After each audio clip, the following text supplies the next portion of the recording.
के श्री पद्मनाभम मंदिर के 7 तहखानों में लाखों टन सोना दबा हुआ है। उसके 6 तहखानों में से करीब 1 लाख करोड़ का खजाना तो निकाल लिया गया है, लेकिन 7वें तहखाने को खोलने पर राज परिवार ने सुप्रीम कोर्ट से आदेश लेकर रोक लगा रखी है। आखिर ऐसा क्या है उस तहखाने में कि जिसे खोलने से वहां तबाही आने की आशंका जाहिर की जा रही है। कहते हैं उस तहखाने का दरवाजा किसी विशेष मंत्र से बंद है और वह मंत्र से ही खुलेगा। वृंदावन का एक मंदिर अपने आप ही खुलता और बंद हो जाता है। कहते हैं कि निधिवन परिसर में स्थापित रंग महल में भगवान कृष्ण रात में शयन करते हैं। रंग महल में आज भी प्रसाद के तौर पर माखन मिश्री रोजाना रखा जाता है। सोने के लिए पलंग भी लगाया जाता है।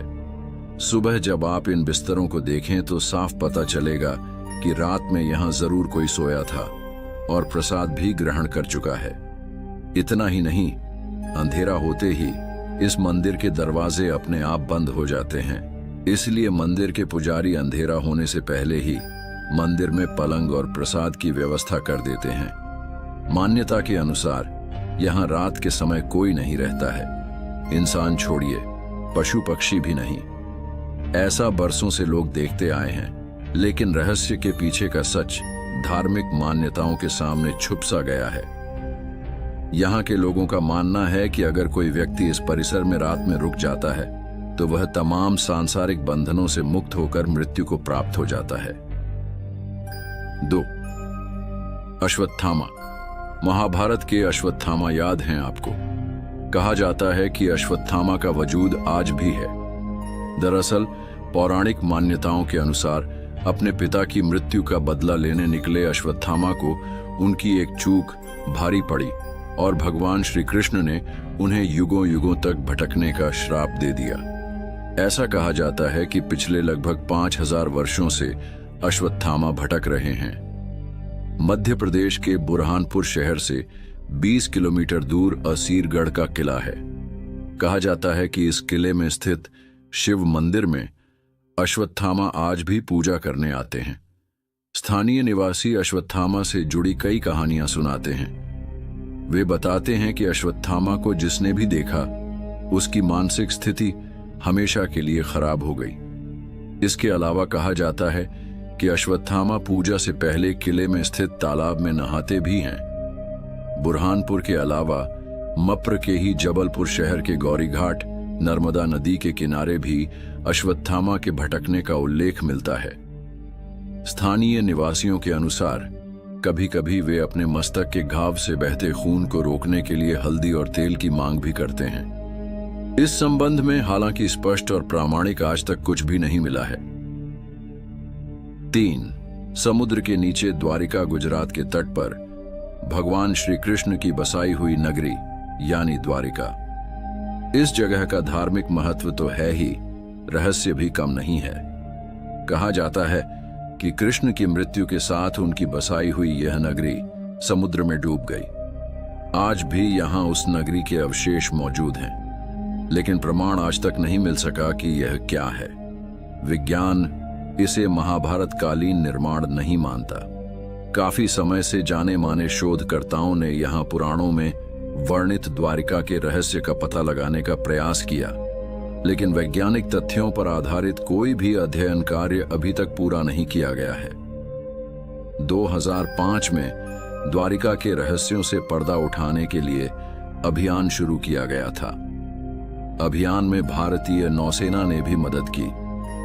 अभियान के दौरान समुद्र की गहराई में कटे छंटे पत्थर मिले और यहां से लगभग 200 अन्य नमूने भी एकत्र किए, लेकिन आज तक यह तय नहीं हो पाया कि यह वही नगरी है अथवा नहीं जिसे भगवान श्री कृष्ण ने बसाया था। आज भी यहां वैज्ञानिक स्कूबा डाइविंग के जरिए समंदर की गहराइयों में कैद इस रहस्य को सुलझाने में लगे हैं। 4. कैलाश पर्वत। इसे दुनिया का सबसे बड़ा रहस्यमयी पर्वत माना जाता है। यहाँ अच्छी आत्माएं ही रह सकती हैं। इसे अप्राकृतिक शक्तियों का केंद्र माना जाता है।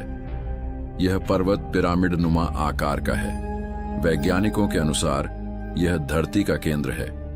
यह एक ऐसा भी केंद्र है जिसे एक्सिस मुंडी कहा जाता है। एक्सिस मुंडी अर्थात दुनिया की नाभि या आकाशीय ध्रुव और भौगोलिक ध्रुव का केंद्र। यह आकाश और पृथ्वी के बीच संबंध का एक बिंदु है जहां 10 दिशाएं मिल जाती हैं। रशिया के वैज्ञानिकों अनुसार एक्सिस मुंडी वह स्थान है जहां अलौकिक शक्ति का प्रवाह होता है और आप उन शक्तियों के साथ संपर्क कर सकते हैं। कैलाश पर्वत की संरचना कंपास के 4 दिक् बिंदुओं के समान है और एकांत स्थान पर स्थित है जहां कोई भी बड़ा पर्वत नहीं है। कैलाश पर्वत पर चढ़ना निषिद्ध है, पर 11वीं सदी में एक तिब्बती बौद्ध योगी मिलारेपा ने इस पर चढ़ाई की थी। रशिया के वैज्ञानिकों की यह रिपोर्ट यूएन स्पेशियल मैगजीन के 2004 के जनवरी अंक में प्रकाशित हुई थी।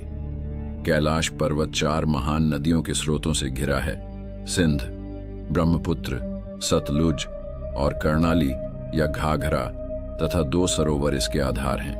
पहला, मानसरोवर, जो दुनिया की शुद्ध पानी की उच्चतम झीलों में से एक है और जिसका आकार सूर्य के समान है, तथा राक्षस झील, जो दुनिया की खारे पानी की उच्चतम झीलों में से एक है और जिसका आकार चंद्र के समान है। ये दोनों झीलें सौर और चंद्र बल को प्रदर्शित करती हैं, जिसका संबंध सकारात्मक और नकारात्मक ऊर्जा से है। जब दक्षिण से देखते हैं तो एक स्वस्तिक चिन्ह वास्तव में देखा जा सकता है। कैलाश पर्वत और उसके आसपास के वातावरण पर अध्ययन कर चुके रशिया के वैज्ञानिकों ने जब तिब्बत के मंदिरों में धर्म गुरुओं से मुलाकात की तो उन्होंने बताया कि कैलाश पर्वत के चारों ओर एक अलौकिक शक्ति का प्रवाह है, जिसमें तपस्वी आज भी आध्यात्मिक गुरुओं के साथ टेलीपैथिक संपर्क करते हैं। यह पर्वत मानव निर्मित एक विशालकाय पिरामिड है, जो 100 छोटे पिरामिडों का केंद्र है। रामायण में भी इसके पिरामिड नुमा होने का उल्लेख मिलता है। यति यानी हिम मानव को देखे जाने की चर्चाएं होती रहती हैं। इनका वास हिमालय में होता है। लोगों का कहना है कि हिमालय पर यति के साथ भूत और योगियों को देखा गया है, जो लोगों को मारकर खा जाते हैं। 5. सोन भंडार गुफा। बिहार के राजगीर में छुपा है मौर्य शासक बिंबिसार का अमूल्य स्वर्ण भंडार। बिहार का एक छोटा सा शहर राजगीर, जो कि नालंदा जिले में स्थित है, कई मायनों में महत्वपूर्ण माना जाता है। यह शहर प्राचीन समय में मगध की राजधानी था। यहीं पर भगवान बुद्ध ने मगध के सम्राट बिंबिसार को धर्मोपदेश दिया था। यह शहर बुद्ध से जुड़े स्मारकों के लिए विशेष रूप से जाना जाता है। इसी राजगीर में है सोन भंडार गुफा। इस गुफा के बारे में कहा जाता है कि इसमें बेशकीमती खजाना छुपा है, जिसे कि आज तक कोई नहीं खोज पाया है। यह खजाना मौर्य शासक बिंबिसार का बताया जाता है। हालांकि कुछ लोग इसे पूर्व मगध सम्राट जरासंध का भी बताते हैं। 6. अलियाभूत लाइट। पश्चिम बंगाल के दलदली इलाकों में कई बार रहस्यमयी रोशनी देखे जाने की जानकारी मिली थी। स्थानीय लोगों के मुताबिक यह उन मछुआरों की आत्माएं हैं जो मछली पकड़ते वक्त किसी वजह से मर गए थे। लोग इन्हें भूतों की रोशनी भी कहते हैं। ऐसा भी कहा जाता है कि जिन मछुआरों को यह रोशनी दिखती है, वे या तो रास्ता भटक जाते हैं या ज्यादा दिन जिंदा नहीं रह पाते। इन दलदली क्षेत्रों से कई मछुआरों की लाशें भी मिली हैं, लेकिन स्थानीय प्रशासन यह मानने को तैयार नहीं कि यह भूतों के चलते ऐसा हुआ। उनके मुताबिक मछुआरों के साथ अक्सर ऐसी दुर्घटनाएं होती रहती हैं। हालांकि अभी तक इस रहस्य से भरी गुत्थी सुलझ नहीं पाई है। वैज्ञानिकों को अंदेशा है कि दलदली क्षेत्रों में अक्सर मीथेन गैस बनती है और वे किसी तत्व के संपर्क में आने से रोशनी पैदा करती हैं। 7. रूपकुंड झील। यह नदी हिमालय पर्वतों में स्थित है। इस तट पर मानव कंकाल पाए गए हैं। पिछले कई वर्षों से भारतीय और यूरोपीय वैज्ञानिकों के विभिन्न समूहों ने इस रहस्य को सुलझाने के कई प्रयास किए, पर वे नाकाम रहे। भारत के उत्तरी क्षेत्र में खुदाई के समय नेशनल ज्योग्राफिक भारतीय प्रभाग को 22 फुट का विशाल नरकंकाल मिला है। उत्तर के रेगिस्तानी इलाके में एम्प्टी क्षेत्र के नाम से जाना जाने वाला यह क्षेत्र सेना के नियंत्रण में है। यह वही इलाका है जहां से कभी प्राचीन काल में सरस्वती नदी बहती थी। इस कंकाल को वर्ष 2007 में नेशनल जियोग्राफिक की टीम ने भारतीय सेना की सहायता से उत्तर भारत के इस इलाके में खोजा। 8 सितंबर 2007 को इस आशय की खबर कुछ समाचार पत्रों में प्रकाशित हुई थी। हालांकि इस तरह की खबरों की सत्यता की कोई पुष्टि नहीं हुई है। इस मामले में जब तक कोई अधिकृत बयान नहीं जारी होता, यह असत्य ही मानी जा रही है। बताया जाता है कि कद काठी के हिसाब से यह कंकाल महाभारत के भीमपुत्र घटोत्कच के विवरण से मिलता जुलता है।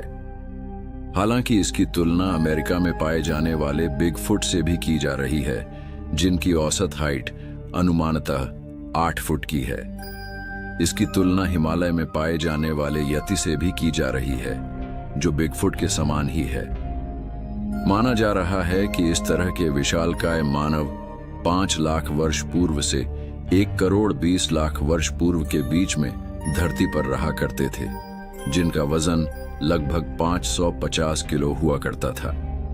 यह कंकाल देखकर पता चलता है कि किसी जमाने में भारत में ऐसे विशालकाय मानव भी रहा करते थे। माना जा रहा है कि भारत सरकार द्वारा अभी इस खोजबीन को गुप्त रखा जा रहा है। खास बात यह है कि इतने बड़े मनुष्य के होने का कहीं कोई प्रमाण अभी तक प्राप्त नहीं हो सका था।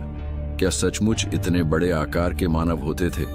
ये पहला प्रमाण है जिससे कि यह सिद्ध होता है कि उस काल में कितने ऊंचे मानव होते थे। स्विच 8 जतिंगा गांव। असम में स्थित यह गांव पक्षी आत्महत्या की घटनाओं के लिए सुर्खियों में बना हुआ है।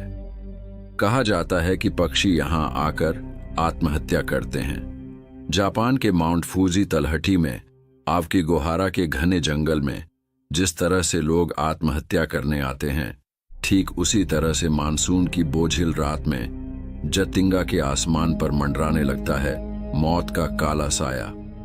रोशनी की ओर झुंड के झुंड पखेरू आते हैं और काल के गाल में समा जाते हैं। चिड़ियों के इस प्रकार सामूहिक आत्महत्या के पीछे क्या कारण है, इस बात का पता आज तक नहीं लगाया जा सका। इस बात का पता लगाने के लिए कई शोध हो चुके हैं, परंतु प्रकृति के इस गूढ़ रहस्य के बारे में अभी भी ठोस रूप से कुछ नहीं कहा जा सकता। असम के कछार स्थित इस घाटी के रहस्यों को जानना जरूरी है। 9. भारत की गुफाएं। भारत में बहुत सारी प्राचीन गुफाएं हैं, जैसे बाघ की गुफाएं, अजंता एलोरा की गुफाएं, एलिफेंटा की गुफाएं और भीमबेटका की गुफाएं। ये सभी गुफाएं किसने और कब बनाईं, इसका रहस्य अभी सुलझा नहीं है। अखंड भारत की बात करें तो अफगानिस्तान के बामियान की गुफाओं को भी इसमें शामिल किया जा सकता है। भीमबेटका में 750 गुफाएं हैं, जिनमें 500 गुफाओं में शैल चित्र बने हैं। यहाँ की सबसे प्राचीन चित्रकारी को कुछ इतिहासकार 35,000 वर्ष पुराना मानते हैं, तो कुछ 12,000 साल पुरानी। मध्य प्रदेश के रायसेन जिले में स्थित पुरापाषाणिक भीमबेटका की गुफाएं भोपाल से 46 किलोमीटर की दूरी पर स्थित हैं। ये विंध्य पर्वतमालाओं से घिरी हुई हैं। भीमबेटका मध्य भारत के पठार के दक्षिणी किनारे पर स्थित विंध्याचल की पहाड़ियों के निचले हिस्से पर स्थित है। पूर्व पाषाण काल से मध्य पाषाण काल तक यह स्थान मानव गतिविधियों का केंद्र रहा। 10. तिब्बत का यमद्वार। प्राचीन काल में तिब्बत को त्रिविष्टप कहते थे। यह अखंड भारत का ही हिस्सा हुआ करता था। तिब्बत को चीन ने अपने कब्जे में ले रखा है। तिब्बत में दार्चेन से 30 मिनट की दूरी पर है यह यम का द्वार। यम का द्वार पवित्र कैलाश पर्वत के रास्ते में पड़ता है। हिंदू मान्यता अनुसार इसे मृत्यु के देवता यमराज के घर का प्रवेश द्वार माना जाता है। धन्यवाद।